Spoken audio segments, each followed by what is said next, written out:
Amis téléspectateurs Walfadjri ñu ngi leen di nuyu di leen ziara moo xam fu ngeen mën a nekk ci biir Sénégal wala bitim réew ñu ngi nuyu kilifa diine ak kilifa aaday di nuyu képp ki nga xam ne yaa ngi seetaan Walfadjri di nuyu borom kër gi ak ñëpp ki nga xam ne rek kilifa nga si kër gi fii si Walf TV ñu ngi leen di nuyu comme ni ngeen ko yàgg rek di toppee chaque jour. À chaque fois comme ni ngeen di yàggee rek di ko topp à chaque fois yéen ngi ci émission Njogonal tey jii nag vendredi 20 mai 2022 ñu ñëw fii ak yéen ci seen émission bu mag boobu nga xam ni à chaque fois yéen a ngi koy xaar tey jii nag boo leen gisee tey comme ni ngeen ko bëggee ñu fas yéene leen ko defal noonu comme ni ngeen ko gisee tey nag Sista Thiaba wala sax Ajaratu Thiaba ñëwul ndax dafa nekk ci ay yite looloo waral ñu wuti ko tey jii ci place bi duma ci wéet benn yoon maa ngi ak sama naataangoo yi ñi nga xam ni à chaque fois ñi ngi taxaw di liggéey bu rafet di def ay rubriques yi rafet pour émission bi mën a jaari yoon duma def lu dul bàyyi sama góor nga xam ne à chaque fois moom moo ñuy jàppale ci liggéey bi rawatina ak émission bu mag boobu muy def mu xam ne mooy gan gi di ko def à chaque fois di am ak di indi ay ndaanaan yu mag nag Baye Sidi mu sell mi Baye Fall sans frontière comme ni ko soxna Thiaba di waxee à chaque fois nuyu naa la. maa ngi lay delloo ziar bu baax a baax aouzu billah bismillah inna waliyallah mbokk talibé yi ñu ngi leen di ziar di leen di jox seen wàccuwaay di am mbégte bu baax a baax. ci ki nga xam ne moom moo di Toufa maa ngi ziar bu baax it Siste Binta di ziar suñu invité yi di ziar képp koo xam ne rek yaa ngi taataan say gët gis ngeen ko tey Siste Thiaba teewul waaye mel na ni teew na ndax équipe bu mag bi nga xam ne moom la tàmm àndal noonu la ñuy ñaanale suñu buntu ci Cheikhul Khadim moom Cheikh Moussa Gueye mu sëñ Moustapha Lakram di ko ñaanal gudd fan ak wér gu yaram di ko ñaanal Serigne Mountakha Bachir di ko ñaanal Serigne Amdi Modou Mbenda Fall noonu la ñuy dalale it ñi nga xam ne rek ñoom ñoo ñuy taataan seen i gët di leen di ziar di leen di jox seen wàccuwaay ci kanam danañu ànd ak nga xamante ne moom moo di Ibrahima Mbaye Zikarula jàmbaar la Baye Fall la xanaa rek ñu joxaat la kàddu gi. Siste Fa macha allah am na solo loolu maa ngi ñëwaat léegi ci yow ak sa gan bi xam naa li mu nar gis naa bagage yu mu indi macha allah narul yomb damay nuyu rek Binta comment tu vas ma chère. Ça va très bien ma jolie Fatou. yow da nga ma nuroo ku nekk en pleine forme tey macha allah. waaw xam nga lu tax nag. xam naa namoon naa leen waaye yéen tam namoon ngeen ma. dëgg la ñoo la raw yëpp defe naa ñëwuma woon n'est-ce pas. dëgg la voilà moo tax di profité rek di leen baalu ak. di leen baal ak aussi di ñaan yàlla lépp loo xam ne defoon nañ ko ci lu baax rek yàlla nañu ko yàlla nangul déwén aussi yàlla na dàkk ren incha allah. macha allah Binta borom jàmbaar yi. comme ni ngeen ko gisee rek yéen mbokk yu ñuy seetaan xam ngeen ni émission Njogonal am na rubrique bi nga xam ne moom la ñu duppee taaru hijab ki koy présenté mooy soxna Fatima mu sell mi macha allah ren di hijab moom lañ koy woowee noonu la koy soxna Thiaba aussi di woowee ci kanam tuuti dina teew ak ñun fas yéen ñu indil nan la ñi nga xam ne dañuy muuroo di doxalee muuraayu taaru yi voilà koy doxalee ak yooyu voilà ci kanam incha allah dama doon ziar. waaw ma delloo leen ziar bu ngeen nuyoo ma suñu mbokk téléspectateurs yi. d'accord def naa war naa leen mën a nuyu. mu ngoog gannaaw bu ma leen ziaree ba pare nuyu sama invité aussi. Bonsoir chers téléspectateurs de la Voix des Sans Voix, bienvenue à votre rubrique d'inspiration et de motivation Jambar yi qui vous parle d'entrepreneuriat, de réussite et de succès. L'objectif c'est de vous faire comprendre que la réussite ne dépend pas de notre couleur de peau, de notre statut familial ou de notre niveau d'études, mais que la réussite dépend de notre état d'esprit. Asalaamaaleykum suñu mbokku téléspectateurs yi maa ngi leen di nuyu di leen ziar di leen wax dal leen ak jàmm ci seen rubrique Jambar yi ñu ci dalal ay jeunes entrepreneurs yoo xam ne ñoom dinañu wax seen jaar-jaar ci wàllum entrepreneuriat xamal leen que ni réussite dépendre ci jàng wala ñàkk a jàng ci juddoo ci famille bu am wala ci famille bu néew doole mais que réussite ñu ngi dépendre ci nit ki ni muy jëriñoo xelam na ba tax na saa su ne dinaa ci dalal ñooñu nga xam ne bu ñu waxee seen jaar-jaar yéen di ngeen ci mën a inspiré wu ba mën a démarrer seen activité bopp su ko defee Siste Fa ci tey sama jàmbaar ñu jour mu ngi wuyoo ci turu Ousmane Ndiaye. moom c'est le PDG de Boga Bio. Boga Bio voilà xam naa comme ni ko Thiaba di waxee rek jàmbaar yi rubrique jàmbaar yi dafa teewal ñi nga xam ne dañuy daan seen doole. ba ñu ràññee leen yow Siste Binta nga indi ñu leen ñu teewal ñu fii parce que yéen waxtaan ak askan wi ñu ñuy seetaan. damay ñëw rek ci sama góor. comme niñ koy waxee rek Baye Fall sans frontière. bu terrain jibee gaar faaw mu forné. voilà loolu la Siste Thiaba di wax. xam nga Njogonal faa ñu tàngal bool bi ba noppi. d'accord su ko defee mu neex a jëfandikoo. Kon dañuy ànd ak Baye Fall bi nga xamante ne ndeysaan moom moo di Ibrahima Mbaye dañu lay bàyyi nga daal di yëkkati bu nu noppee daal di dikkaat nag nga daal di nuyu askan wi loolu dimension lay doon. tafadal. buuru bu ilaha illallah woo yàlla buuru buuri la ilaha illallah illallah gàcce ngala ma faal kenn nga yow buuru buuri la ilaha illallah buuru buuri la ilaha illallah buuru buuri la ilaha illallah jara mama musera fal la ilaha illallah la ilaha illallah la ilaha illallah la ilaha illallah am sera fal na ñakreerul borom kenn ngay la ilaha illallah la ilaha illallah la ilaha illallah yàlla la ilaha illallah la ilaha illallah man serafal la ilaha illallah man serafal la ilaha illallah man serafal Cheikh Ibra Fall amana waay amana waay amana waay weddi ko ngiraw njàngam te ko sut faal jébbaloo faal lii doy na gëm iyaaka rek fi feeñal xar baaxey boole ko ngëneel te soo faal lu ni daan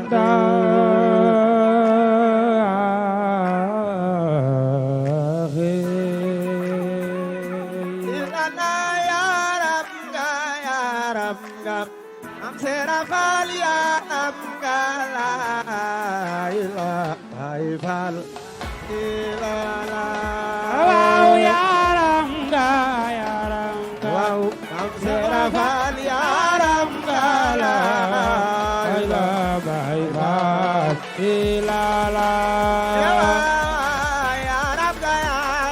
yaram nga sera faal yaram nga la bay faal yaram ga suru faal yaram ga la bay faal ilala yaram ga sura faal yaram ga la bay faal ilala yaram ga suru faal yaram ga la bay faal ilala yaram ga sura faal yaram ga la bay faal ilala yaram ga suru faal yaram ga la bay faal ilala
dafay dundal xol.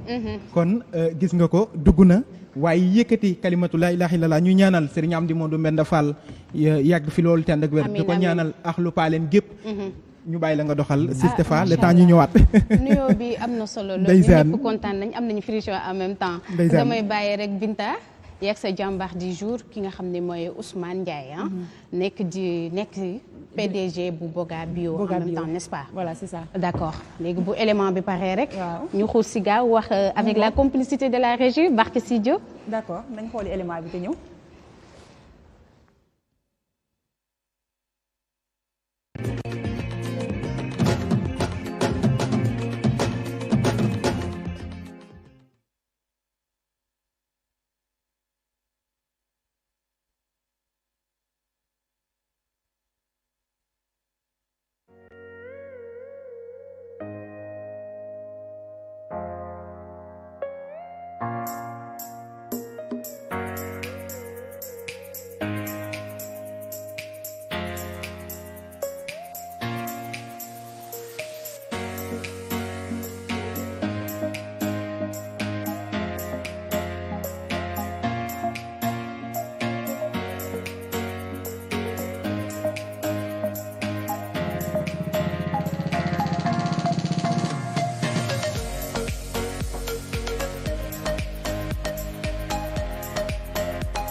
Boga Bio teewal ñu fii nii xool nañu élément bi ak njëriñam ñëpp dama lay bàyyeeg moom rek nga xuus.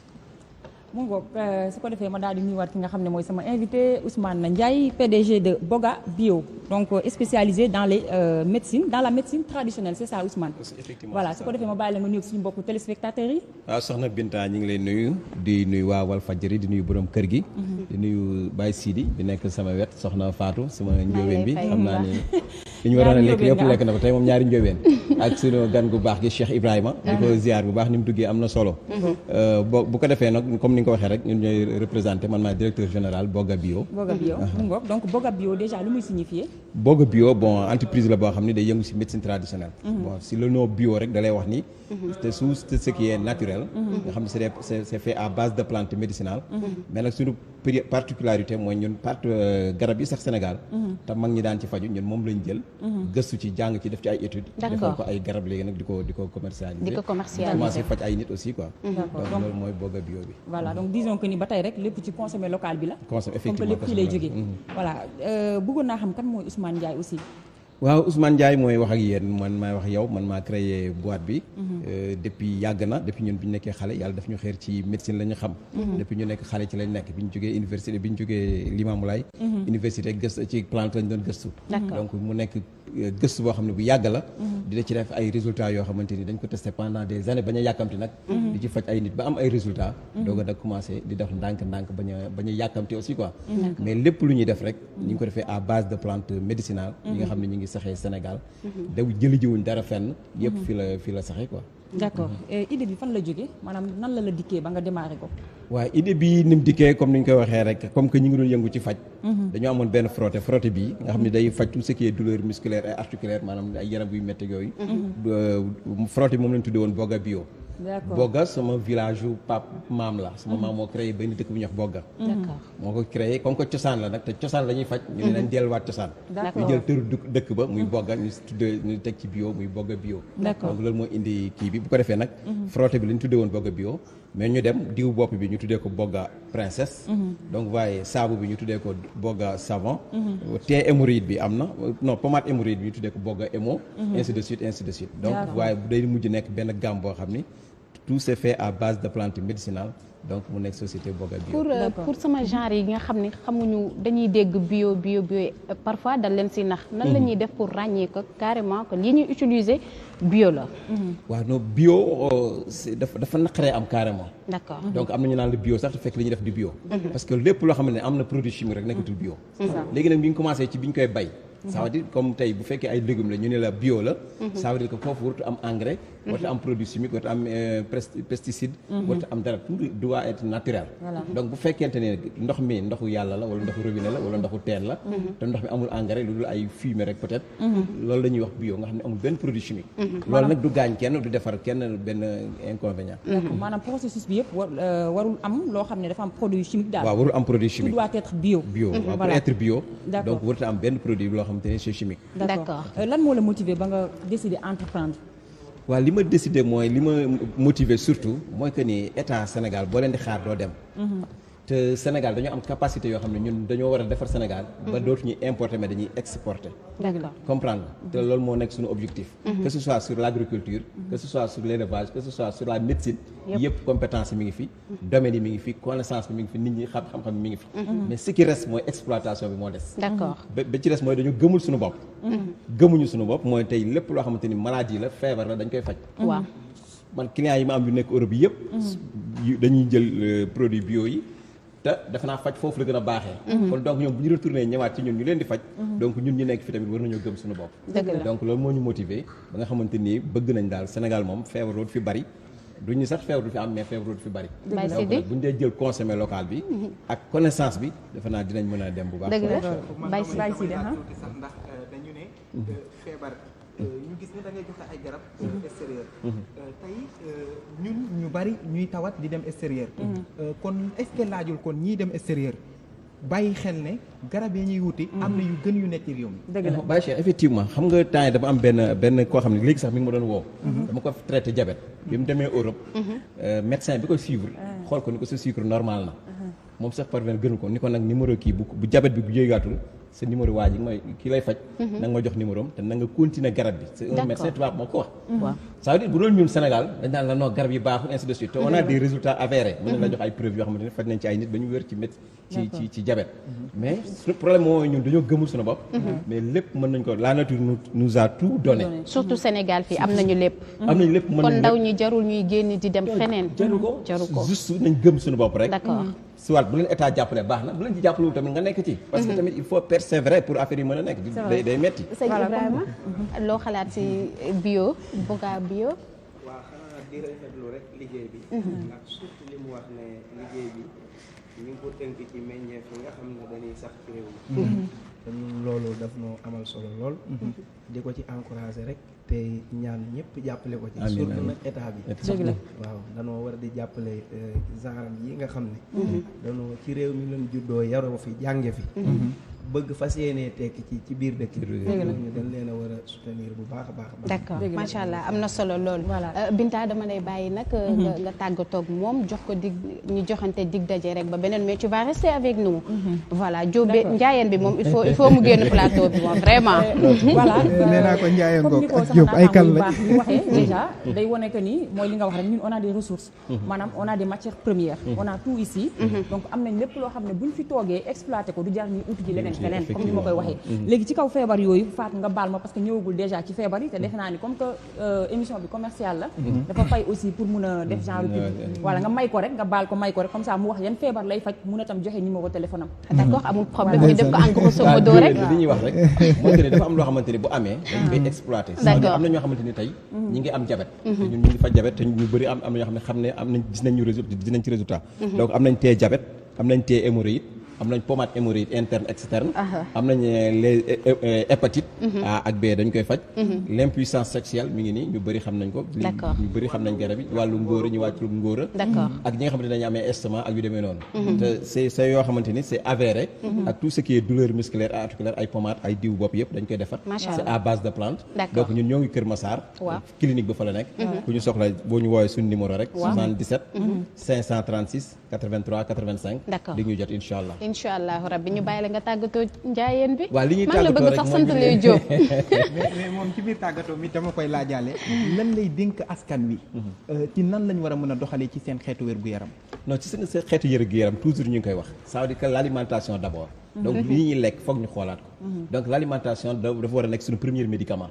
donc li ñuy lekk Sénégal fii ak changé wuñ ko dañuy am problème. déjà lekk bi sax mooy faral di créer feebar bu bëri boobu nga xam ne léegi bëri na fi macha donc allah li ñuy dénk comme ni ko bi waxee li ñuy dénk jeunes yi nag mooy que ni la persévérance ak la patience parce que tamit il faut que ñu muñ pour affaire yi mën a dem d'accord li olof di wax rek loo fa xaarul du la fa fekk donc da nga ko fay xaar pour nga mën ko fa fekk tey bëri na ñoo xamante ne bu ñuy sëy li ñu bëgg seen sëy duñ ko fa am mais seen i doom moo leen di lañ bëgg lépp ci wàllu sëy gi ci seen i doom lañ koy amee. kon nag comme li Baye Sidi wax léegi am na feebar boo xam dafa ñu sonal te ci lekk lay jóge muy AVC su ko defee nga daal di tàggatoo waale foofu rek. AVC déjà dafa sonal nit ñi est-ce que da nga koy faj. waaw temps yi ñu ngi ciy traité parce que commercial yi génneeguñu garab bi carrément. mais ñu ngi ciy def ay recherche daal ñu ngi ciy faj ay nit sax mais li leen ci faj dañ ci def à bas prix.